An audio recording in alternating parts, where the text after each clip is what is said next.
Good afternoon, everybody. It's Captain Matt here at Go on Fire and EMS. We're going to talk about knot tying a little bit. So we'll do 3 basic knots today: the square knot, the clove hitch, and a figure 8 knot.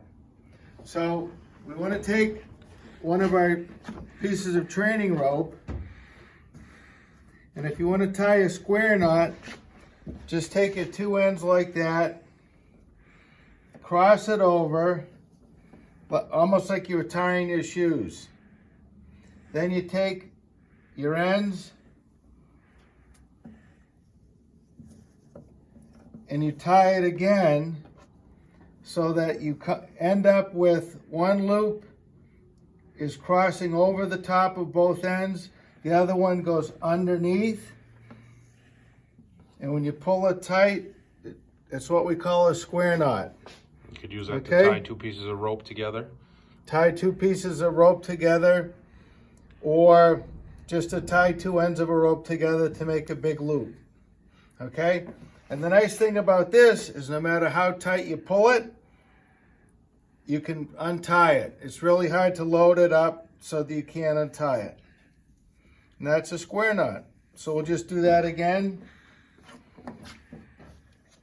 Just take your 2 ends like that, cross one over like you were tying your shoes, and then just do it again. And you come up with a square knot, and when you tie it right, it looks like that. If you tie it backwards,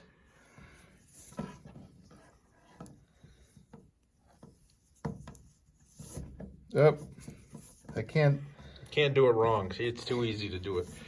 If you do it wrong, you see how the ends, it doesn't look very pretty? That's called a granny knot. It'll still hold, but it's not as good as a square knot. Now, the next knot we have is called a figure 8. And we make the figure 8 by taking your loop like this, cross it over, pass the end under the long piece of rope, take the end, pull it back through the loop, and it makes a figure 8. Okay? You would use this knot if you put this rope through a pulley.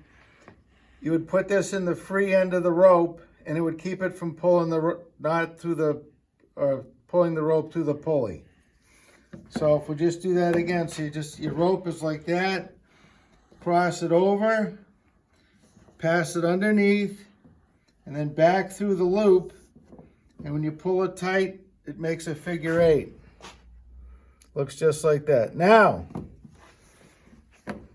if you want to hook it on something, you take your rope like that with a loop, then you put it over both pieces, put it underneath,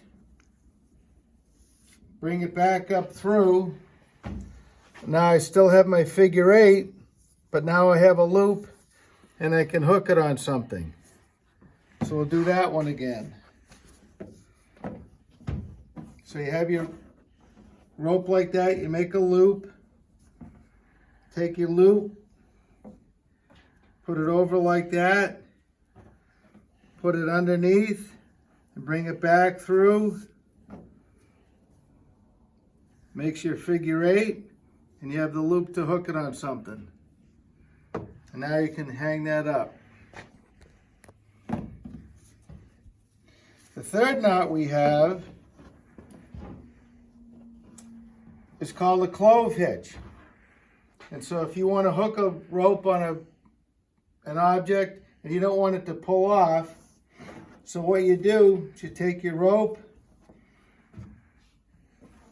you make a loop, and then you make another loop. So it starts to look like a pretzel. Then you take the first loop you made, you put it on top of the second loop, and then we'll go around this Halligan bar. When you pull it tight, you pull all the stretch out of it, you can see your two loops and it crosses over. So the two ends come out of the middle of the knot. You can pull on that all you want and you're not going to pull it apart. But yet you can take the load off it real easy. So again, you make a loop, make another loop, put them on top of each other. Oh, I got it backwards. It's hard to do it laying on a table. How do I do that? There we go. Put one loop on top of the other loop. Put it around your object. And when you pull it tight, it should make that nice cross that you see right there. Everybody see that? And you can pull on it all you want and it won't come loose. So that's called the clove hitch. So if you have any questions, you can go to look up the different knots on the internet, and there's also a website. A lot of knot tying websites. There's books online you can get, and if you like, you can also call a fire station and we'll go over it again. All right, everybody, have a great day. Stay safe.